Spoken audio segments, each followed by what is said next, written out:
채가라는 늙은이가 있다. 고집이 세기로는 세심줄도 혀를 내두를 수준이고 성질머리 고약하기로는 인근 고를 다 뒤져도 버금가는 사람이 없는 그런 노인네였다. 그는 마을에서도 외지다 못해 멀다 싶은 구석배기에 자신의 손녀 한 명을 데리고 살았다. 동란 때 잃어버린 아들 부부가 남긴 손녀는 제 10살이 안 된 아이였다.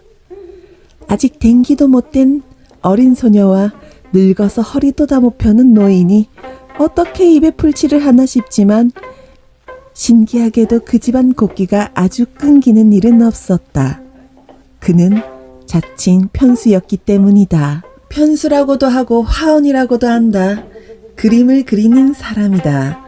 그것도 되게 풍속화가 아니라 처마 아래 단청이나 부처님의 조난을 그리는 자칭이라고 했던 것은 그가 그리는 것이 부처가 아니었기 때문이다. 그가 주로 그려주고 끼니를 벌어먹던 것은 무속화였다. 고을마다 기껏해야 한두 명이나 있을까 말까한 무당들 뒷바라지나 하는 일로 벌어야 얼마나 벌겠냐 싶지만 적어도 그는 달랐다. 꼭 채가에게서 그림을 사려는 무당이 적어도 달걸러 한 명씩은 보찜을 싸들고 마을 입구를 넘었다. 어디서 왔느냐 물으면 산두개 건너 처막골이요, 강세계 건너 약수골이요 하는 먼 데서 온 사람들도 적지 않았다. 한 번은 그 이유가 하도 궁금해 마을 촌장이 무당에게 물어본 일이 있다. 대체 무슨 연유가 있어서 저 고집 센 늙은이에게 그림을 사러 오시냐고. 검다 못해 푸른 머리카락을 한 젊은 박수가 이르길, 무속화란 단순히 그림이 아니요 신이 앉을 자리지. 방을 들고 춤춰서 무당이 아니듯 장군신 하나 그려 넣는다고 무속화가 아닌 게요 라더란다. 평범한 사람들에겐 두 쪽을 넣어놓고 어느 쪽이 진짜냐 물어도 모를 차이가 그네들에겐 있나 보다고 이장은 말했다. 마을 사람들은 채가를 시샘했다. 어디서 배운지도 알 수 없는 한쟁이 일 하나로 늙음아까지 고생한다고 비웃었지만 반대로 1년 내내 채 하루도 제대로 쉬는 날 없이 밭을 일구고 논을 가는 자신들보다 몇 곱절은 더 편히 돈을 벌고 있었기 때문이다. 그러던 어느 날 그 성격 탓에 장날이 아니면 마을 근처에도 얼씬안 하던 채가가 봉두남발을 하고 마을을 헤집었다. 채가는 닥치는 대로 웅이를 걷어차고 평상을 뒤집어 놓았다. 몇몇 장정이 붙들어도 봤지만 무슨 환쟁이 힘이 그리 센지 데려 말리려고 나섰던 젊은이들이 흙먼지를 먹는 꼴이 되었다. 말로 타일러 보려고 다가간 이장이 흠칫 몸을 떨었다. 흰자에 핏물이 들어차고 입가엔 침이 질질 흐르는데도 상관하지 않는 것이 미쳐도 곱게 미치진 못한 듯했다. 심지어 관자놀이께부터 어깨까지 핏자국이 선명한 게 보통 다친 상태도 아니었다. 채가, 이게 무슨 난리냐? 너 아주 노망이 난 게야? 누구요? 당장 말아서. 이러고 행패를 부려놓고 네가 누굴 찾아? 간밤에 우리 집 담넘은 게 어떤 오사랄 잡놈이냐고. 채가는 마치 조약돌을 서로 마주 문대는 것처럼 새소리가 잔뜩 섞여 있었다. 꼭 방금 전까지 목 놓아 통곡하던 사람처럼 소리를 지르다 말고 꺼흐흐 하는 소리를 내며 뒤로 넘어간 채가를 대충 방에 눕혀놓고 촌장은 채가의 집을 찾았다. 대체 무슨 사단이 났기에 금원이 탱화장이니 하며 거드름 꽤나 부리던 자가 온유월 거짓거를 하고 마을로 와 저 행패를 부렸는지 알아낼 속셈이었다. 아니 이게 대체? 채가의 집은 초가집이라고는 해도 제법 규모가 있는 편이었다. 노인네 치고 벌이가 적은 것도 아니고 집에 입이라곤 평소에 식탐이 그리 많지 않은 노인네 하나와 참새보다도 먹는 양이 적은 계집아이 하나뿐. 당연히 대들보가 들어서고 작지만 대청까지 있는 큰 집 정도는 구할 역량이 되었다. 마을에 둘 뿐인 기왓집을 빼면 근황을 통틀어 제일 좋은 집이라 할 만했다. 그리고 그 좋은 집은 지금 아주 난장판이 되어 있었다. 온통 깨져나간 장독, 평소에 채가가 소일거리 삼아 기르던 닭들은 모조리 모가지가 돌아가 있고 지붕으로 엮어둔 집단들이 온통 사방에 흩어져 있었다. 아궁이에 물을 부었는지 잿물이 마당에 질펀한데 솥단지며 세간살이가 죄다 흙바닥에 나뒹굴고 있었으며 그리고 무엇보다도 채가의 손녀가 눈을 까디집은 채 대청에 쓰러진 채였다. 뒷머리에서 새어나온 피가 그 작은 대청마루의 절반을 넘게 뒤덮고 있었다. 기절했다 깨어난 채가의 말로는 밤사이 그의 집에 장정몇이 침입했더란다. 얼굴을 가리고 들어온 데다 평소 마을에 잘 드나들지 않는 채가의 성품상 눈만 보고 누구인지 알아보기란 지난한 일이었다. 온 세간을 박세를 내어 부수고 난리를 치던 와중 그들이 휘두르던 몽둥이에 옆머리가 터진 채가가 의식을 잃고 쓰러졌고 아침에 깨어나 보니 손녀는 숨을 쉬지 않았다. 그 난리굿을 피웠으니 누구 하나 찾아와 볼 법도 하건만 외지다 못해 똥 푸는 일 하는 오시네보다도 더 먼데 집터를 닦았으니 누구도 그 사단을 듣지 못한 것이다. 얘기를 하던 채가의 늙은 눈에 불똥이 튀었다. 잡아주쇼. 그게 누군 줄 알고 잡기를. 자네 얼굴도 채 못 봤다며. 간밤에 난리를 피우던 그놈들이 그랬어. 어디서 빌어먹던 환쟁이가 무당들이랑 협작질해서 돈 푼깨나 버니 시건벙지기가 이를 데 없다고. 내 모를 줄 아오? 그런 말을 하면서 내게 앙심 품을 사람은 이 마을 사람들 뿐이오. 목소리도 다 기억하고 있어. 한 놈 한 놈 불러다 목소리만 들어보면 누군지 금방 찾을 거다니오. 그럼 이 넓은 마을 젊은이 다 불러다 자네 앞에 세우란 말인가. 그깟 목소리 좀 바꾸는 게 무어 그리 어려운 일이라고. 사실 촌장의 내심으로도 짐작가는 몇몇이 있었다. 마을이 넓다지만 남의 집 세간살이를 박살내고 다닐 정도로 기운이 남아돈다면 젊은이일 것이고 개중에 채가에게 욕 한 사발 얻어먹은 경력 있는 자를 뒤지면 아마 사흘도 못 가 잡아낼 것이다. 그러나 그것이 문제였다. 논일 밭일을 해먹고 사는 촌락에서 젊은 청년들이란 여간 귀한 게 아니다. 자칫 채가가 성질머리를 못 이겨 복수를 한답시고 그 생떼 같은 젊은이들 머리통을 바수어 놓았다간 당장 올해 추수부터 문제가 될 참이었다. 하물며 채가는 마을 살림에 손 한 번 보탠 적 없는 사실상 외인이라고 봐야 했다. 그놈의 자존심이 뭔지 금원이 편순히 하며 밭두렁 일구는 촌민들과는 선을 그어놓곤 시장이나 가끔 나와 젠체하는 게 그의 일과였다. 도무지 편을 들어줄 수가 없는 것이었다. 내심으론 죽은 손녀며 나이 먹고 저런 폐악질을 당한 채가에게 동정심이 들긴 했지만 한 마을을 이끄는 대표자로서 누굴 숨기고 편들어줘야 하는지는 명백했다. 그답지 않게 몇 번이나 애걸하며 촌장의 다리를 붙잡던 채가는 결국 초저녁쯤 아무 말도 없이 돌아가 버렸다. 집안이 그 꼴이니 끼니도 잠자리도 불편할 텐데 일말의 동정심으로 잠시라도 지내다 가라던 촌장의 말마저 귓등으로 흘린 채였다. 그리고 그날 밤 촌장의 집 앞에 누군가 찾아왔다.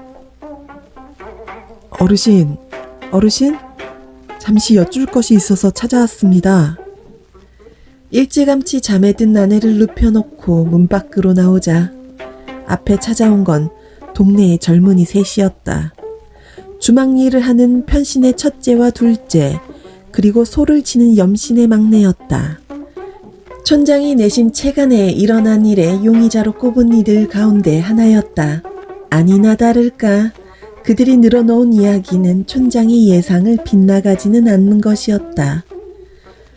평소에 뼈골 빠지게 고생하는 자기들과 달리 그림이나 몇 장 그리며 놀고 먹는 체가가 미웠다.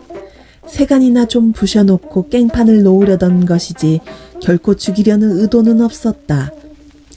계집애가 밤중에 미친 것처럼 날뛰길래 좀 세게 밀쳤을 뿐인데 저절로 그리 되더라. 그런 얘기들. 솔직한 말로 의도가 어찌했건 결과가 그리 된 이상 관아에 일을 알리고 정식으로 일을 처리하는 게 옳겠지만 그럴 수가 없었다. 주막일을 하는 편신에는 마을의 인맥이 넓고 씀씀이가 좋은 유지였고 소치는 염씨는 마을의 단둘뿐인 기와집에 사는 가게로 근방을 통틀어 제일 가는 재력가였다. 그런 집 아들들을 데리고 환쟁이네 딸의 살해죄를 고발하면 촌장 자신도 무슨 고초를 겪게 될지 눈에 선했다. 촌장은 젊은이들을 타일러 입을 단속시키고 돌려보냈다. 이 일은 촌장이 책임지고 묻을 것이며 괜히 다른 사람에게 입방정을 떨지 말라고. 물론 그런 생각을 하게 된 데에는 젊은이들이 들고 온 적잖은 폐물과 술이 한몫했을 것이다. 이튿날 촌장은 의관을 추스르고 채간의 집으로 향했다. 아무렴 마을 사정이 일이 되어 이를 덮기로 했더라도 사람된 도리로 그 집 손녀의 장례 정도는 치러줄 생각이었다. 불안반 근심반으로 찾은 채간에는 여전히 처참한 채였다. 깨어진 사기파편 하나 주어지지 않았으며 어제와 다른 거라곤 마루 밑에 놓여진 채가의 지신과 사라진 손녀의 시체뿐. 여기저기 이를 드러낸 장독 파편들을 조심조심 피해 집으로 다가간 촌장이 목청을 돋우었다. 여보게 최씨, 제 편수 있는가? 들어오시오. 한참이나 대답이 없어 한 번 더 몸을 킁킁 풀던 촌장의 귓가에 낮고 신 목소리가 들렸다. 바람이 조금만 셌더라면 버드나무 잎이 바람에 버스워지는 소리이리라 생각했겠지 싶을 정도로 작은 목소리였다. 내키지 않은 발걸음으로 조심조심 촌장이 대청마루에 신도 벗지 않고 엉덩이를 걸쳤다. 지기가 있어 찾아오긴 했어도 굳이 저 방안까지 들어가 이야기를 나누자니 내심에 걸리는 게 지나치게 많았던 까닭이다. 자네 일 참 가엾게 되었어. 네, 한번 마을을 둘러보았는데 간밤에 자네 집 찾아간 이는 없는 것 같더구먼. 물론 자네 마음에야 그렇지 않겠지만은 아마도 다른 마을 건달놈들이 괜히 우리 마을 사람인 척했지 싶네. 그래도 내 사람 된 도리로 자네 손녀 장례나. 시끄럽소. 뭐? 촌장의 말문이 탁 막혔다. 무적행 아래에서 끓어오르는 듯 묵직하고 뜨거운 목소리가 열풍이 되어 촌장의 얼굴을 핥았다. 닫힌 안방문 너머에서 줄기줄기 사리가 치솟았다. 다 필요 없으니 나가셔. 보나마나 힘께나 쓰는 집안 자식 놈들인가 본데 그깟 더러운 돈으로 내 손녀 삼배 입히고 싶지 않소. 얼른 꺼지쇼. 아니 자네 이제 위아래도 없어? 처한 상황이 안쓰러워 내 도우려고 찾아왔더니 이리 폐악질을. 닥쳐. 벌컥 안방과 대청 사이를 가로지르던 창문이 뜯겨질 듯 거칠게 열렸다. 방 안은 엉망이었다. 여기저기 펼쳐진 벼루와 먹물들, 온갖 염료들이 풀어진 사기 접시가 사방에 널렸고 그리다만 종이들이 문턱을 넘어 대청으로 쏟아졌다. 그 한가운데 채가가 자리를 틀고 앉아 있었다. 그림을 그리고 있었던지 손가락이며 소매에 오색물이 든 채 경대를 받친 삼아 종이를 세워 그리고 있던 것은 소녀의 초상이었다. 발그레하게 물든 뺨, 먹단처럼 검은 머리를 빗어 따은 머리, 유달리 새빨간 입술까지 섬세하게 표현한 그림은 그림에 대해 잘 모르는 촌장이 보아도 한눈에 띄게 아름다웠다. 그리고 그 맞은편에 손녀가 앉아 있었다. 머리가 깨져 피가 흐르는데 눈도 편히 감지 못한 시체를 채가가 다듬어 앉혀놓은 것이었다. 죽은 사람 몸이니 허리를 세울 수 있을 리 없어 등과 어깨에 줄을 묶고 창가에 고정해둔 듯했다. 입가에 피거품이 말라붙어 벌써 벌레가 꼬였고 시랍 같고 희푸른 피부 아래 검은 혈관이 비쳤다. 내장이라도 온 듯 뱀 허물 같은 눈동자는 대체 무슨 조화인지 꼿꼿이 정면을 바라보고 있었다. 채가가 미쳐버린 것이 틀림없었다. 미치지 않고서야 저런 일을 벌일 리 없었다. 촌장은 기겁해서 뛰쳐나왔다. 시뻘겋게 충혈된 채가의 눈이 계속해서 그의 머릿속에서 깽깽 돌았다. 죽은 손녀의 시체를 마주 앉혀놓고 그림을 그린다니 정상인이 할 생각이 아니었다. 마을로 돌아온 촌장은 그 뒤로 자리를 보존하고 알아누웠다. 그리고 촌장이 돌아온 날 밤부터 기이한 일들이 마을에 벌어졌다. 사람들이 사라졌다. 대체 무슨 조화인지 우물에 물길러 간 처녀부터 평상 한가운데서 장기로 소일하던 늙은이까지 누구와 언제 어디에서 무얼 하고 있건 갑작스레 사라져버렸다. 분명 방금 전까지 자기 앞에서 술을 두고 있던 사람이 장기판 내려다본 총각 사이에 사라져버렸다는 것이다. 한두 명이면 무슨 조화냐 하겠지만 벌써 마을의 실종자만 2자릿수에 달했다. 사람들의 의견은 분분했지만 대체로 채가에게 혐의가 몰렸다. 방법과 수단에 대해서는 차치해두고 그가 아니라면 이런 일을 저지를 사람이 없다는 거였다. 알아누운 촌장이 몇 번을 뜯어말려도 기어코 모인 마을 사람들은 횃불과 몽둥이를 들었다. 도대체 다 늙어 죽을 날 멀지 않은 노인네가 무슨 수로 일총각의 사람을 데리고 사라진다는 건지 모를 일이었으나 사람들의 불안은 이미 한계를 넘어 있었고 무엇이 되었던 그걸 종식시킬 수단이 필요했다. 얼마 전 촌장이 내렸던 결정처럼 마을 전체를 위해 외골수 늙은이 하나를 희생하는 데에 마음이 합치된 것이다. 결국 더 큰 일이 일어나는 것을 막기 위해서라도 촌장이 동행하는 수밖에 없었다. 우울한 행군이 시작되었다. 무리의 누구나 직간접적으로 친족을 잃은 피해자였으나 지금 자기들이 하려는 일이 결코 마냥 옳은 일이 아니라는 것도 분명했기에 아무도 입을 열지 못했다. 느릿느릿 집신을 이끌며 찾아간 채가의 집은 여전히 풍비박산난 그대로였다. 사근팔이 한 조각 치워진 일 없이 고작 2대 전까지만 해도 멀쩡히 사람 살던 집이라는 것이 믿겨지지 않는 폐허였다. 나오시오. 당신이 저지른 일을 다 알고 있소. 당장 나오시오. 가장 최근에 아끼던 막내를 잃은 염씨가 벼락같이 소리를 질렀다. 슬아의 딸만 둘이었던 차에 간신히 얻어낸 막내 아들이 사라진 분노는 여간한 것이 아니었다. 소리를 몇 번이나 지르고도 인기척이 없자 기어코 염씨가 횃불을 든 채 신발도 벗지 않고 툇마루에 뛰쳐 올라갔다. 이 망할 늙은이! 당장! 그러나 방 안엔 아무도 없었다. 촌장의 말에 따르면 자기 손녀딸 시체를 묶어놓고 그림을 그리고 있다던 채가도, 그리고 묶여 있어야 할 손녀도 간데 없이 그저 정갈하게 치어진 방 한가운데 비단으로 볼을 댄 족자 하나만 덩그러니 펼쳐진 채였다. 거기에 지난번까지 촌장이 보았던 어린 손녀의 초상은 없었다. 그것은 그야말로 채가가 평생에 걸쳐 그려오던 무속화였다. 그러나 일반적인 의미의 무속화라고는 할 수 없었다. 채 장정 파라나름도 안 될 법한 족자 속에는 불타오르는 지옥도와 그 속을 나뒹구는 마을 사람들이 그려져 있었다. 이게 무슨? 족자를 집어든 염씨가 언성을 높이다 말고 넋이 빠졌다.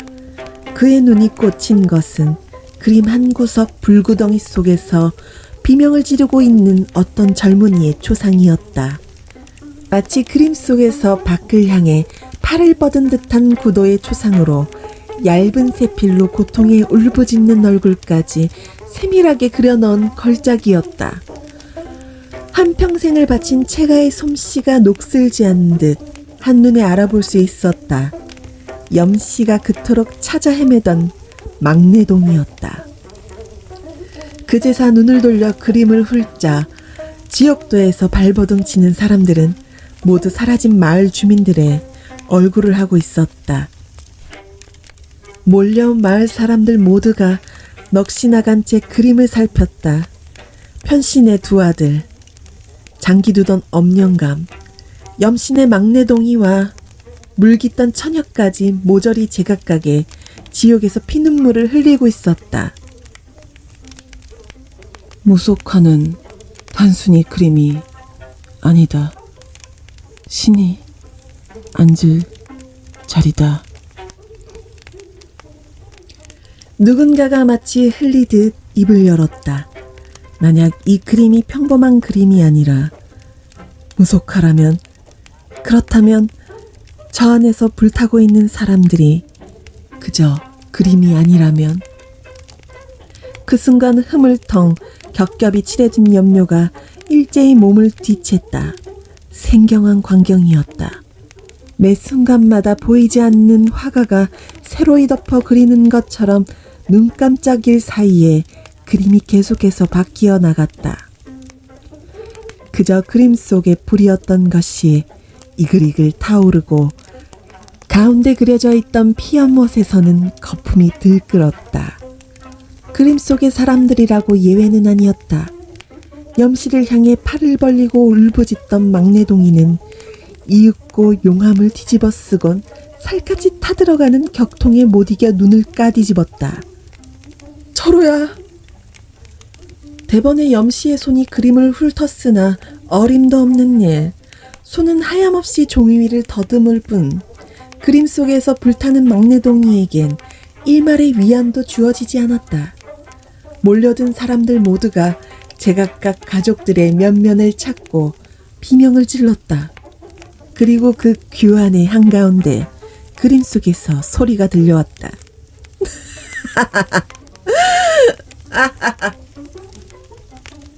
마치 신선 노름이라도 하듯 끊는 피연못에 낚싯대를 들이운 이가 있었다. 채가였다. 그는 이 상황이 더없이 우습다는 듯이 대나무로 된 낚싯대를 내던지고 자갈밭을 나들구며 웃고 있었다. 우습고 가였구나. 딱한 것들.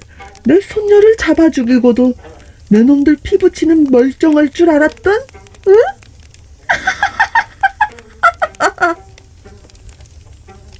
앙청광소를 내뒀던 채가가 여보란 듯 낚싯대를 힘껏 들쳐 올렸다. 낚싯대가 묵직하게 휘어지다가 이내 피연못 한가운데서 불쑥 그림자가 솟았다. 알아보는 것은 어렵지 않았다. 촌장이었다. 몰려왔던 사람들이 경기하듯 뒤를 돌아보았다. 방금 전까지 그들 뒤를 따르던 촌장은 마치 씻은 듯이 사라진 채였다. 염씨가 덜덜 떨리는 눈을 다시 그림으로 돌렸을 때 거기엔 이미 텅 빈 족자만이 남아 있었다.